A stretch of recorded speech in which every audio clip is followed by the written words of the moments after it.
Hello friends, कैसे हो? Good morning. आशा करती हूँ आप सब बढ़िया होंगे। और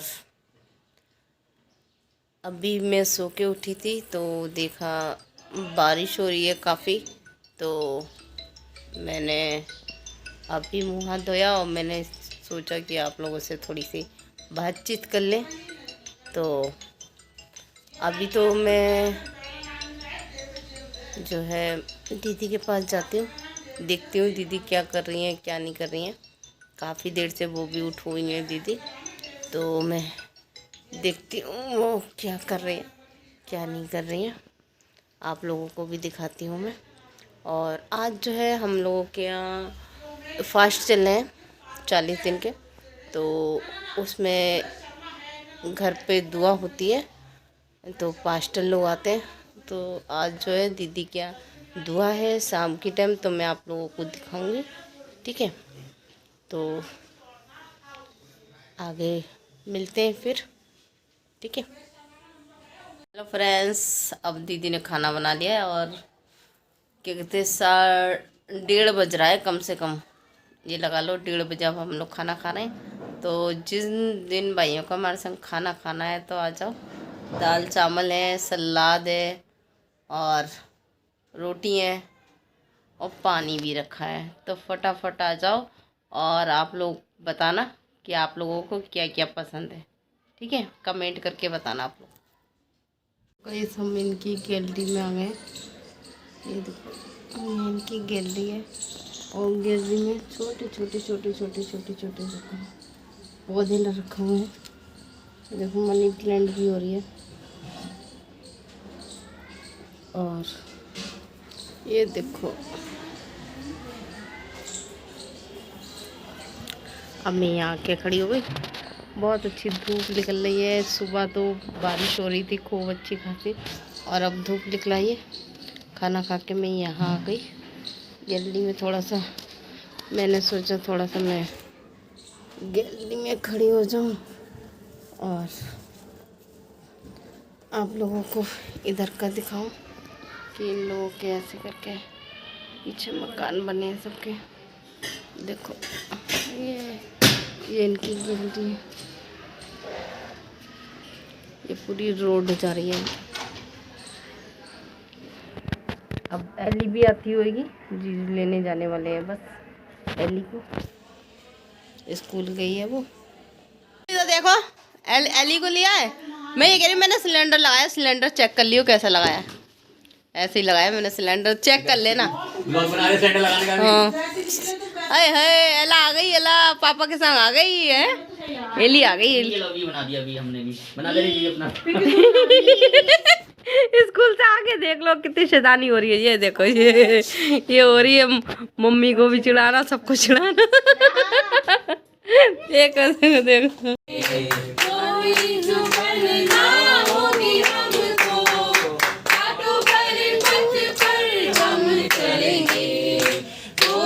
चुभन ना होगी हमको।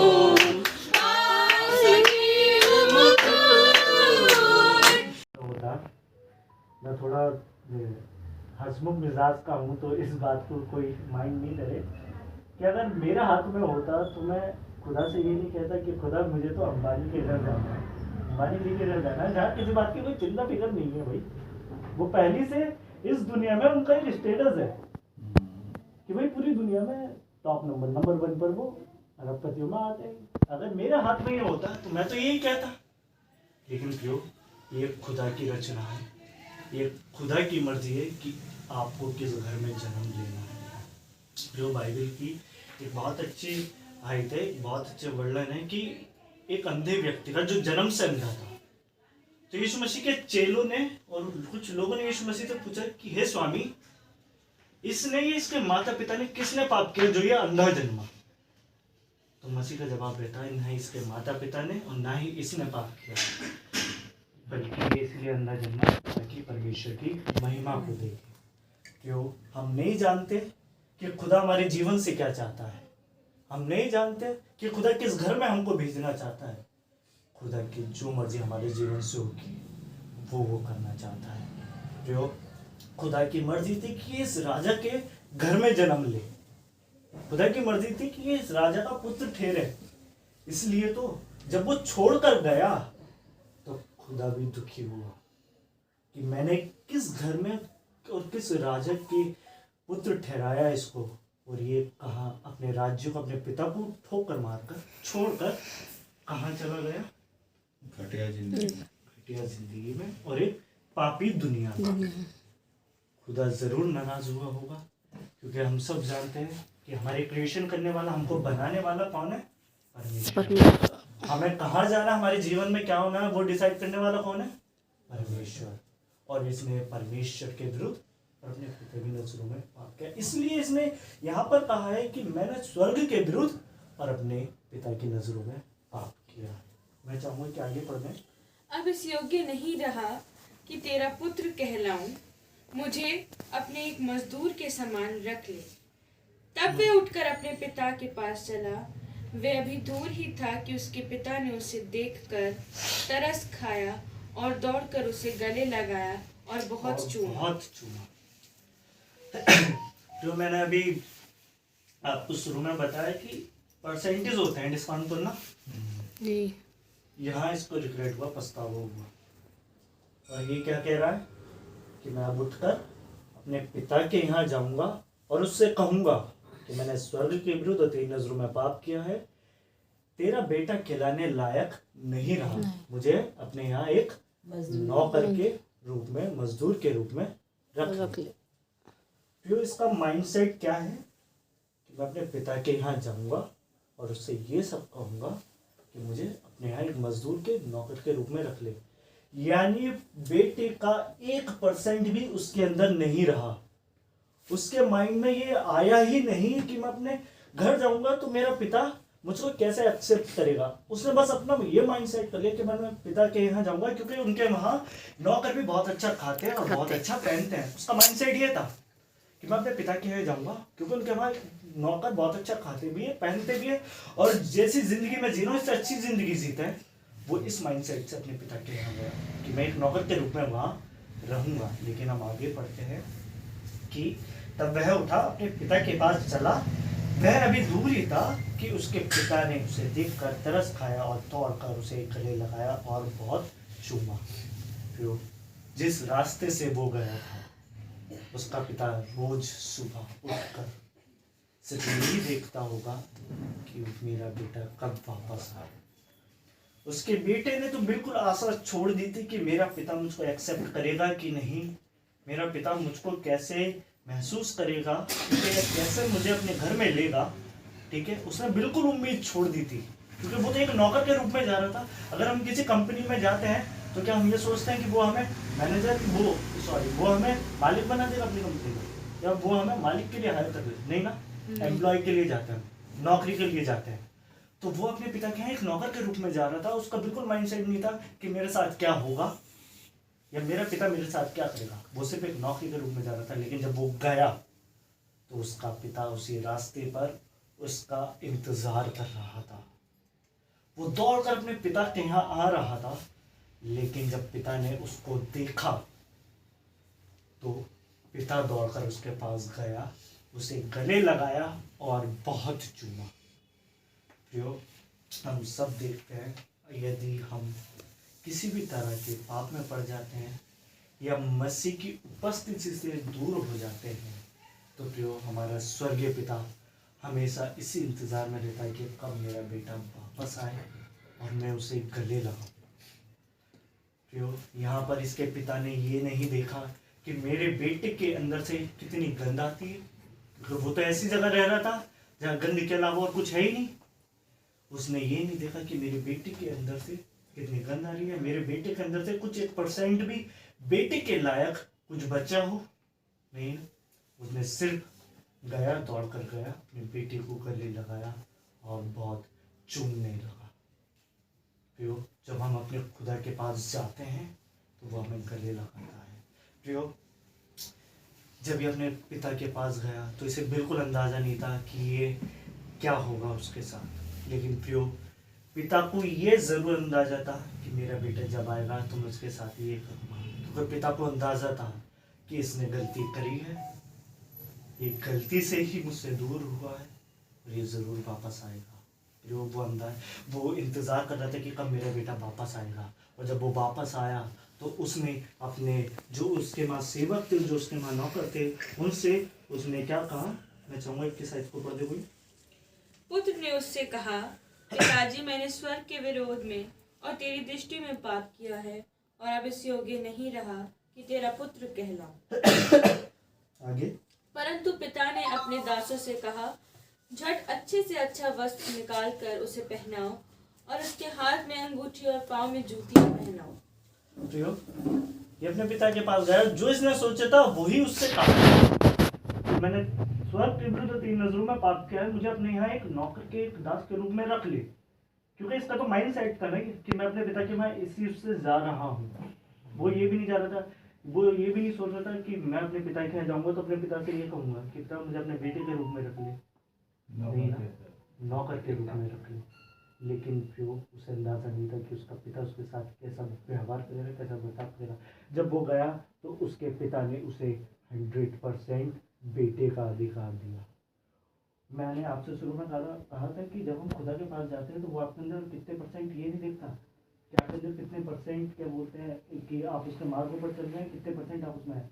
जब आप उसके पास गए तो वो अपना 100% ही आपकी जगह आपकी। और जब ये बेटा अपने पिता के पास गया तो उसने ये नहीं देखा कि कितने परसेंट इसमें मेरा बेटा जिंदा है कि नहीं, बल्कि वो अपना 100% अपने बेटे को एक्सेप्ट करके अपने दासों से कहता है कि इसे ले जाओ, इसे नहलाओ, इसे अच्छे वस्त्र पहनाओ, इसे अंगूठियाँ पहनाओ, और आज हमारे यहाँ जश्न होगा। क्योंकि जो मेरा बेटा मर गया था अब वो जी उठा है, जो खो गया था अब वो मिल गया है। क्यों? इसके पिता ने ये नहीं जाना कि मेरा बेटा कहाँ था, क्या कर रहा था, कुछ नहीं। उसे सिर्फ इतना पता था कि मेरा बेटा वापस लौट आया है, और उसने 100% उसे पुत्र का अधिकार दिया। ये नहीं कि बेटा तू 50% तू मेरा बेटा रहेगा और 50% तू मेरे यहाँ नौकर रहेगा, नहीं। उसने 100% अपने बेटे को एक्सेप्ट किया और अपने यहाँ रखा। तो जब हम अपने पिता से दूर हो जाते हैं तो वो हमारा इंतज़ार करता है। तो जब हम अपने पिता के पास दौड़ कर आते हैं तो वो सिर्फ और सिर्फ यही देखता है कि हाँ मेरा बेटा, मेरी बेटी। हम आपका धन्यवाद करते हैं प्रभु, हम प्रार्थना करते हैं खुदा कि जिस रीति ये बेटा अपने पिता के पास दौड़कर जाता है और उसका पिता उसको गले लगाकर चूमता है, प्रभु हम भी आपके पास दौड़कर आते हैं मेरे प्रभु, एक विश्वास के द्वारा मेरे परमेश्वर पिता, एक आनंद के साथ मेरे प्रभु जी कि हमारा एक जीवता परमेश्वर है जो हमारी प्रार्थनाओं को सुनता है मेरे प्रभु। हम सब दौड़कर खुदावन आपकी उपस्थिति में आपके पास आते हैं मेरे प्रभु। आप अपनी आशीषों से हमको भरिएगा और अपने सीने से आप हम सब लगाइएगा प्रभु। हम आपका धन्यवाद करते प्रार्थना करते हैं, धन्यवाद देते हैं प्रभु अच्छे वचन के लिए प्रभु, जो आपने अपने बेटे के द्वारा प्रभु हमारे बीच में पहुंचाया प्रभु जी। दुआ करते प्रभु तो अपने बच्चे को इसी तरीके से और आगे इस्तेमाल कर अपनी महिमा के लिए प्रभु, और जो वचन हमने सुना है प्रभु ये हमारे जीवनों में कार्य करने पाए प्रभु जी।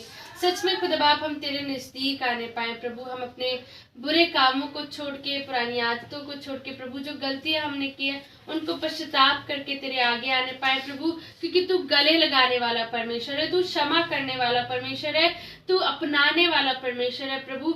हम धन्यवाद देते हैं प्रभु कि तूने हमें चुना है प्रभु जी, और दुआ करते हैं प्रभु जी कि सच में जो गलतियां हमने की है प्रभु हम उनको कबूल करने पाए प्रभु, हम उनका पश्चाताप करने पाए प्रभु, और तुझसे लिपट जाए प्रभु, और तेरे विश्वास में और आगे बढ़ते जाए प्रभु। हम अपने जीवनों से ऐसे काम करें प्रभु जो तुझको भाने पाए प्रभु, हम ऐसे काम करें प्रभु जिन कामों से तुझको महिमा मिलने पाए प्रभु जी।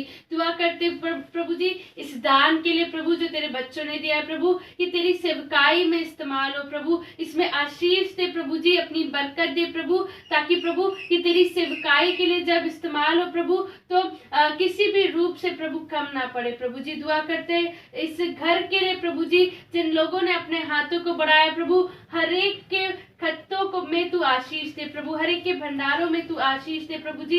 इस परिवार के लिए दुआ करते प्रभु जिन्होंने अपने घर को खोला प्रभु, कि हम इस घर में बैठ कर के आराधना कर सके प्रभु। इस घर के हर एक जन के साथ हो प्रभु, हर एक बच्चे के साथ हो, हर एक बुजुर्ग के साथ हो, हर एक जवान के साथ हो प्रभु। इस घर में प्रभु तेरा आनंद, तेरी शांति पाई जाए प्रभु जी।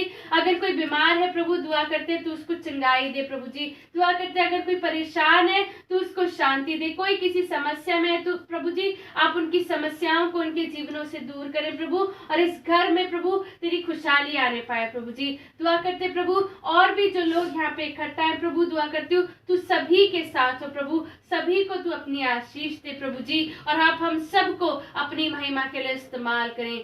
हर एक बात में धन्यवाद देते हैं और इस दुआ को बड़े ही विश्वास के साथ अपने उद्धारकर्ता मसीह यीशु के नाम से मांगते हैं, आमीन। आए हमारे बाप तुझे आसमान पर है, तेरा नाम पाक मान जाए, तेरी बादशाह है, तेरी मुझे सासवान पूरी होती जमीन पर भी हो। हमारी रोज की रोटी में बख्श, जैसे उसको माफ करते हैं तो वो कुछ माफ कर। हमें जायज पे नहीं, बुराई से बचा, बादशाह कुदरत लाल हमेशा तेरी है, आमीन। गाइस अब प्रार्थना खत्म हो गई है, और प्रार्थना खत्म होने के बाद अब हम सब लोग खाना खा रहे हैं, देख सकते हो आप लोग। और जिसको भाई खाना खाना है, अंडे आलू जो भी खाता है तो फटाफट आ जाओ मेरे चैनल पे, और कहते मेरे को लाइक करके बताओ कौन कौन अंडे आलू खाता है, ठीक है। फटाफट बताना मेरे को, और ये भी बताना कि मेरी वीडियो कैसी लगी, और जिन भाई ने प्रार्थना की थी उनकी प्रार्थना और उनका वचन कैसा लगा, ठीक है। तो आप लोग फटाफट मेरे को बताना मैसेज करके।